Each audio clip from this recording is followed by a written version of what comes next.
My name's Ray Elman. I've been living on the Cape since 1970. Over my shoulder on the right is Doug Huebler, who I met early in the 70s, probably through tennis.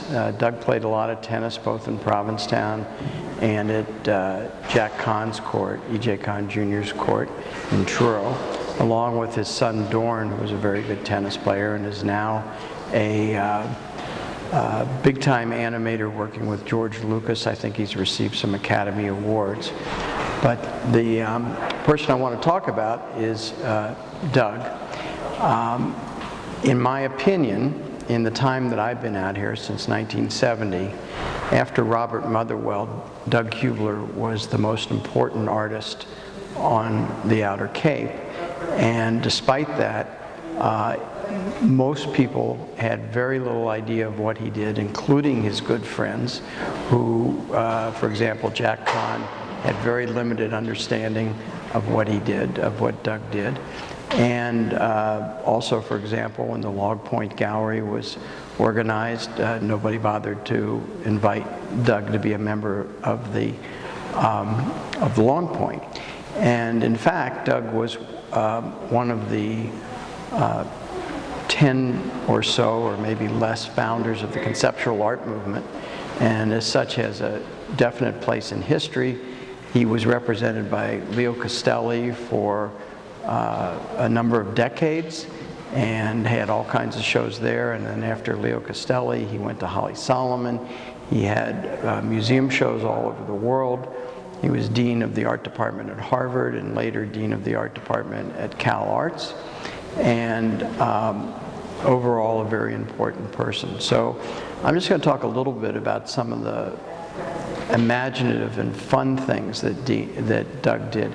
I think Doug, for many of the conceptual artists, the work they did was fairly dry and cerebral, and Doug was one of the few people who could simultaneously do conceptual work, have something visually interesting to look at, and with his playful sense of humor,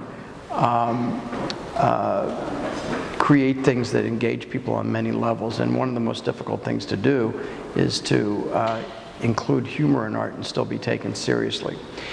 So for example, one of Doug's projects was, he said he had a statement that was something like, for the rest of the artist's lifetime, to the extent possible, he will endeavor to photograph everybody alive on the planet Earth.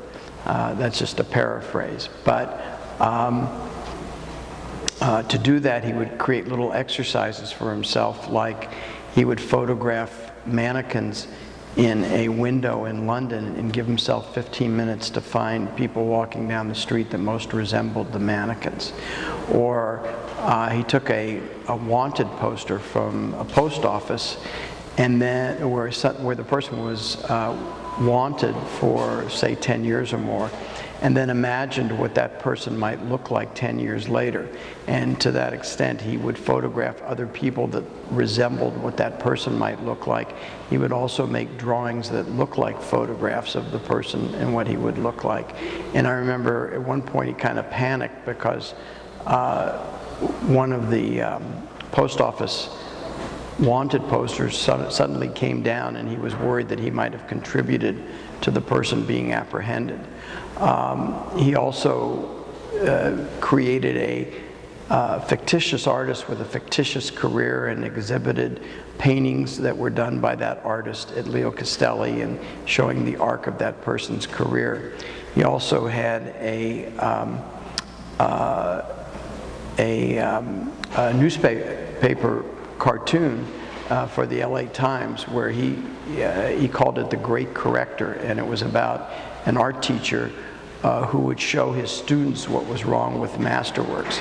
So for example, if Matisse had decided that he was going to make the arm in a drawing bigger because he wanted to have more red that he painted the arm, he wanted to have more red in the painting,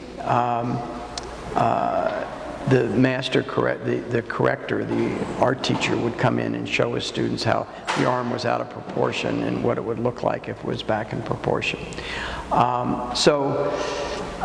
Doug was a wonderful guy. Part of the reason that people didn't understand what he did was he didn't boast, he didn't talk about his art career very much. He was more likely to talk about his pride in having been a Marine during World War II and having grown up as a farm boy in Michigan than he was to talk about his success in the art world. And I miss him every day.